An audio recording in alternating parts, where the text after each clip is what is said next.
સત્તાની લાલચમાં માનવતા વિસરાઈ. દિયોદર તાલુકા પંચાયત ચૂંટણીનો વિવાદ.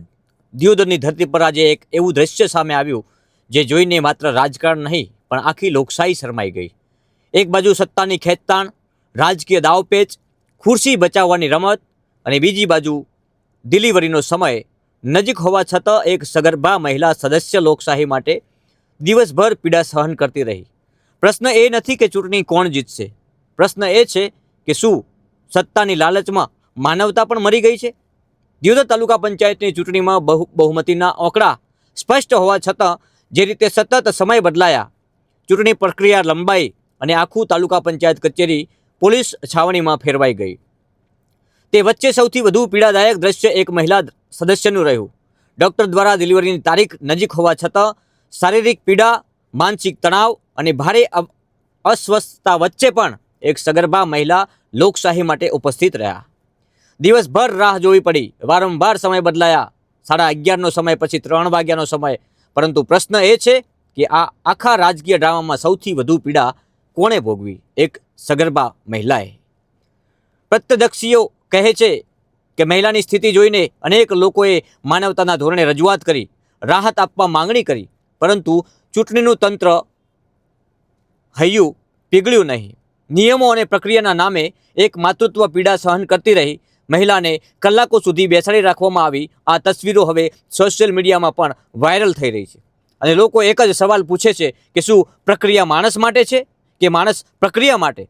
નારી સશક્તિકરણની મોટી મોટી વાતો કરતી સરકાર સામે હવે લોકો સવાલ ઉઠાવી રહ્યા છે. શું એક સગર્ભા મહિલા માટે કોઈ વૈકલ્પિક વ્યવસ્થા શક્ય ન હતી? શું માનવતા કરતાં ખુરશી મોટી બની ગઈ? આજે દિયોદરમાં લોકો માત્ર રાજકારણથી નારાજ નથી પણ અંદરથી આઘાતમાં છે, કારણ કે સત્તાની આ લડાઈમાં માનવતા હારી ગઈ હોવાનું લોકો અનુભવી રહ્યા છે.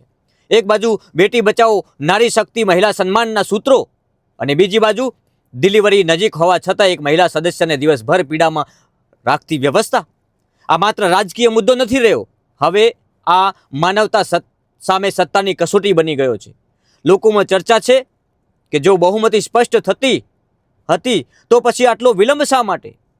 શું ખુરશી માટે માનવતાને નેવી મૂકી દેવામાં આવી છે? દિયોદરની જનતા આજે આક્રોશમાં છે અને સોશિયલ મીડિયા પર એક જ અવાજ ગુંજી રહ્યો છે કે દિયોદરમાં લોકશાહી શરમાઈ ગઈ, કારણ કે એક સગર્ભા મહિલા પીડામાં રહી પણ સત્તાના ખેલાડીઓનું હૈયું ન પીગળ્યું. આજે જ્યારે ચૂંટણી અધિકારી પાલનપુર સિવિલ હોસ્પિટલમાં એડમિટ છે એવા સમાચાર સામે આવ્યા છે, તો ચૂંટણી અધિકારીને એવું તો શું થયું છે કે એમને આવા સમયે એડમિટ રહેવું પડ્યું? એમનો જ આપેલો સમય અને એમને જ એડમિટ થવું પડ્યું? એવું તો શું થયું અચાનક? શું એ મહિલાની પ્રસૂતિની પીડાથી પણ વધારે પીડા હતી એ ચૂંટણી અધિકારીને? આવા અનેક સવાલો વિસ્તારમાં ઉઠી રહ્યા છે. આ માત્ર હવે ભાજપ કોંગ્રેસની વાત નથી રહી, આ માત્ર હવે ખુરશીની વાત નથી રહી, આ વાત રહી છે માનવતાની. માનવતાને નેવે મૂકીને પણ ખુરશી હાસિલ કરવાના દાવપેચની વાત રહી છે. દિયોદર આખું આજે આ ફિટકાર વરસાવી રહ્યું છે કે શું દિયોદરમાં આવી રાજનીતિ હશે? અને એ જ રાજનીતિને કારણે આ મહિલાઓ પીડાઈ રહી છે.